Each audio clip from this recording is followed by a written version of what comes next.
शिक्षकांसाठी आणि खेळाडूंच्या भविष्यासाठी इथे आझाद मैदानावर आंदोलन चालू आहे। आपल्यासमोर काही शिक्षक इथे आहे, तर नेमका काय विषय आहे त्यांना आपण विचारूया। आज आम्ही उपोषणाचा दुसरा दिवस आहे। कालच्या दिवशी ऑलिम्पिक दिनाचे औचित्य साधून आम्ही क्रीडा खेळाडू शिवछत्रपती पुरस्कार खेळाडू आम्ही उपोषणाला बसलो आहोत।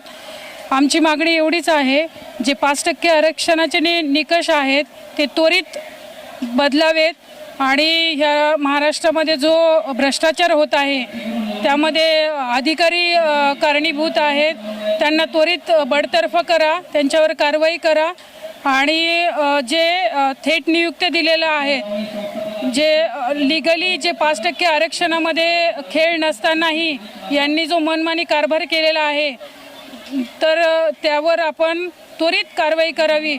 आणि देशभरातून जे खेळाडू आलेलो आहोत, आम्हाला जोपर्यंत न्याय मिळत नाही, आमच्या मागण्या पूर्ण होत नाही, तोपर्यंत आम्ही उपोषणाला बसलेलो आहोत। आम्ही इथे आंदोलन करतो आहोत। आम्ही उपोषण आंदोलन केले आणि बरेचसे खेळाडू महाराष्ट्रातून जवळपास खेळाडू इथे येत आहेत आणि या आंदोलनाला आम्हाला सहकार्य करतात। सांगायचा उद्देश आहे की आम्ही आंदोलन हे आमच्या व्यक्तिगत स्वार्थासाठी नाही करत, तर मोदीजींचं स्वप्न 2036 पूर्ण करण्यासाठी करतोय। आणि अशा परिस्थितीमध्ये आज जर खऱ्या अर्थाने अजितदादा असते तर आम्हाला इथे येण्याची गरज पडली नसती। हेही सांगताना मला तुम्हाला खेद वाटतोय।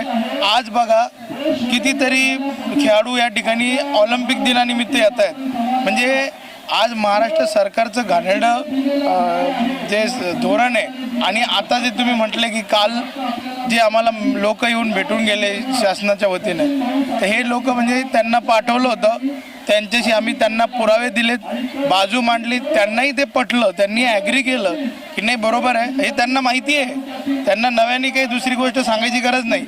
पण कमीत कमी 10% तरी पूर्ण करावी। जसं तुम्ही हरियाणा 1 लाख रुपये देतं, कमीत कमी हरियाणा 3 लाख रुपये देतं, कमीत कमी तुम्ही 1 लाख रुपये तरी द्यावे नॅशनल मेडलिस्टला। आणि थेट नियुक्तीमध्ये नॅशनल, इंटरनॅशनल आणि शिवछत्रपती विजेत्या खेळाडूंना त्या ठिकाणी समाविष्ट करून घेण्यात यावं। माझं नाव अनुष्का दत्तात्रय जैन आहे। मी वुशू या खेळातली आंतरराष्ट्रीय खेळाडू आहे। माझी एवढी मागणी आहे की हरियाणा आणि जे पण नॉर्थ साईडचे जे स्टेट्स असतात ते त्यांच्या स्टुडंट्सला जे आमच्याकडनं हारतात त्यांना पण सिल्वर आणि ब्रॉन्झला पण ते 3-3, 5-5 लाखाचे सम अमाऊंट्स देतात ॲज अ स्कॉलरशिप। पण आम्ही इथे गोल्ड मेडल जिंकल्यानंतर पण आम्हाला विचारले सुद्धा जात नाही, आम्हाला लाईक हे व्हॅल्यू पण दिली जात नाही। त्यांच्या गव्हर्नमेंटला त्यांच्या स्टुडंट्सची व्हॅल्यू आहे, पण असं वाटतं आम्हाला की आमच्या गव्हर्नमेंटला आमची व्हॅल्यू आहेच नाही, ते आम्हाला रेकग्नाईज नाही करत। आणि जसं आमच्या गेममध्ये जे सिनियर मेडलिस्ट असतात नॅशनलचे, त्यांना जे शिवछत्रपती अवॉर्ड दिले जातं, तसंच आमचं इच्छा आहे की आमचे जे बाल गट आहे